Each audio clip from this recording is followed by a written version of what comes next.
Hello students, now in this video we are going to start our unit number 5, that is the electromagnetic waves. Now what are the electromagnetic waves? The electromagnetic waves are the energy waves that is produced due to the time varying electric and magnetic field. Time varying electric and magnetic field such that electric and magnetic field are perpendicular to the direction of propagation and as well as perpendicular to the each other. Means the source of the electromagnetic waves are the time varying electric and magnetic fields. Now next one is the representation.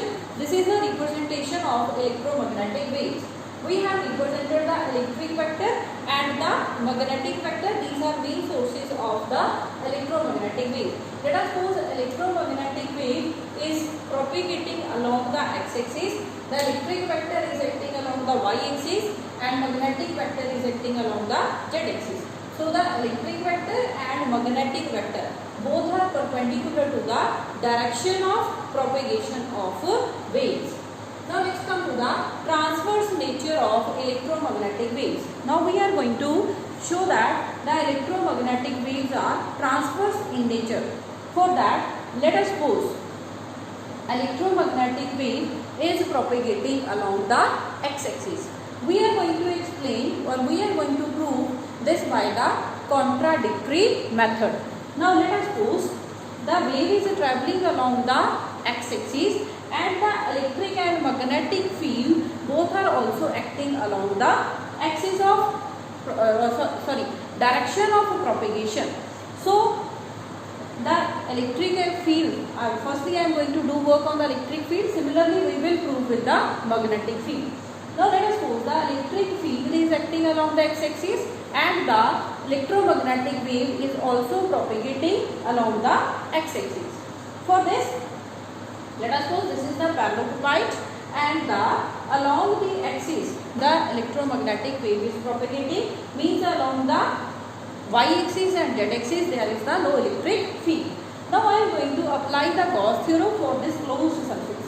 As this closed surface is not going to enclose any charge, so according to Gauss theorem, the flux through this closed surface will be 0. That is E dot ds is equal to 0. Next I am going to open this closed integral over the surfaces of this parallelopiped. Now firstly over the surface ABCD, this one ABCD and OGEF, OFEG plus the ABEF plus CDGO, and the next one will be the front surface, that will be ADGE, and the last one will be the OCBF. Over the whole surfaces I have opened this closed integration. Now as we have considered the electric field is acting along the x-axis. There is no electric field along the y-axis and z-axis. So the integration over the surfaces, those are perpendicular to the x-axis, will be 0. And these surfaces are OCDG. OCDG. This one surface. The surface which is acting along perpendicular, you can say that is acting along the z-axis. Next one, similarly the upper surface, that will be the ABFE, second surface, and the next one is the ADGE. This one surface that is acting front, and similarly backward surface, that is the BCOF. So I have taken the electric field along these surfaces 0, so the integration will be equal to 0. So if you are going to put these values in the equation number 1, 0, you are going to get ABCD E dot ds plus integration over the surface OFEG. Means now we are left with only these surfaces, those are along the x-axis. Then I am going to open this EDS cos 0 for the surface ABCD. For the surface ABCD, the area vector is acting toward the left hand side and the electric field is towards the left hand side, so the angle between them is 0. I have put the cos 0. For the surface OFEG, I have written Ex dash ds cos of 180, because I am showing that the electric field is acting along the axis of propagation, and with the propagation the electric field is going to vary. With the propagation the electric field is vary, or the electric field is going to change. Means at this phase electric field will be different one, at this phase electric field will be different one. To make the differentiation, I am write here the Ex dash ds cos of 180 degree, because in this case the electric field is acting along the axis of propagation, and if we are going to make the area vector on the OFEG, it will be towards the right hand side, so the angle between them will be 180 degree. So I have written here Ex into S minus Ex dash into S, that will be equal to 0. Now if we are going to take the common S common, Ex minus Ex dash into S is equal to 0. We have a geometrical figure, its area can never be 0, so this will be equal to 0, and according to that Ex is equal to Ex dash. It means the electric field at the phase OFEG and at the phase ABCD will be same. But this is totally wrong, because the electromagnetic waves are produced where the electric field is variable, and according to our supposition the electric field is going to be constant here. So that we have supposed that was wrong. It means the electric field is not acting along the axis of the propagation or along the direction of propagation of wave. It will be perpendicular. Either it will be along the y-axis or it will be along the z-axis. Similarly, you can prove that with the magnetic field. Magnetic field is perpendicular to the direction of propagation. Now, if the sources are perpendicular to the direction of propagation of wave, it means that wave is the transverse in nature.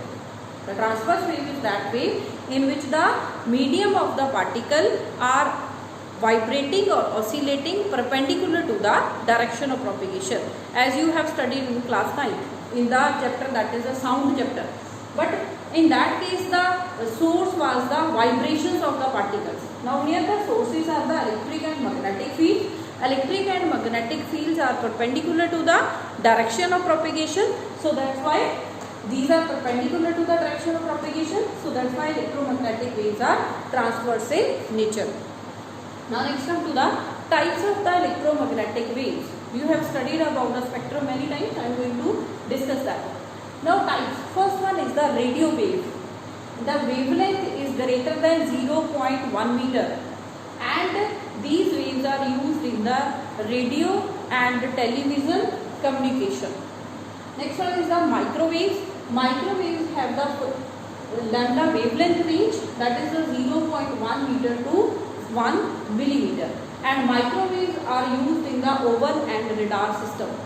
Ovens you are going to use in your house, and the radar system you have studied as in the 9th class. In the radar system we are going to find the location of the plane that is coming toward the particular Air Forces station. Now next one is the IR, infrared rays, having the frequency wavelength range 1 millimeter to the 700 nanometer. These are used in the remote switches. Remote switches that you are going to use for your TV or LED remotes are there, or you can use ACs. Now household electronic devices means आपके घर में जो भी electronic devices remote पे चलती हैं, उन remotes में हम कौन सी वेव्स का यूज़ कर रहे हैं? Those are the IR waves, and the wavelength range for the IR range is the 1 millimeter to the 700 nanometer. The next one is the visible waves. Visible electromagnetic waves. The range is the 700 nanometer to 400 nanometer wavelength range, and all of you know that the visible light is used to see the objects. Next is the ultraviolet rays. The ultraviolet rays having the wavelength range, that is the 400 nanometer to the 1 nanometer, and these are used in the eye surgery and water purifiers. And next one are the X-rays. X-rays are used for the 1 nanometer to 10 raised to power minus 3 nanometer used in the medical diagnosis. What is the meaning of the medical diagnosis? Whenever a person is suffering from the internal injury, the doctor advised the person to have the X-ray. It is that X-ray.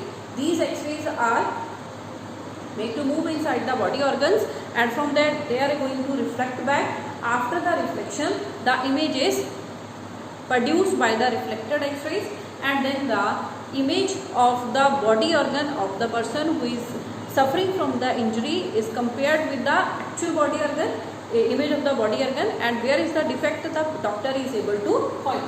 Next one is the gamma rays.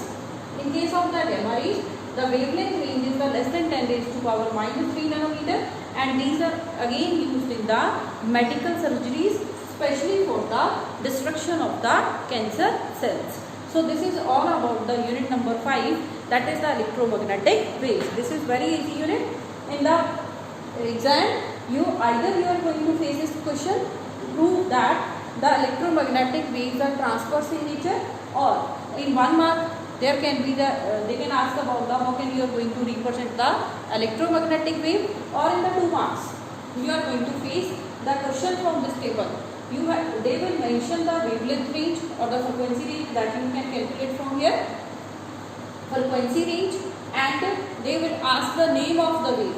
If I am going to say that, let us suppose the wavelength range is given, that is 0.1 meter to 1 millimeter. What is the name of the electromagnetic wave? You have to write down the name. That will be the microwave, and then any 2 uses of this electromagnetic wave. So this is all about this unit, that is the electromagnetic wave. Thank you.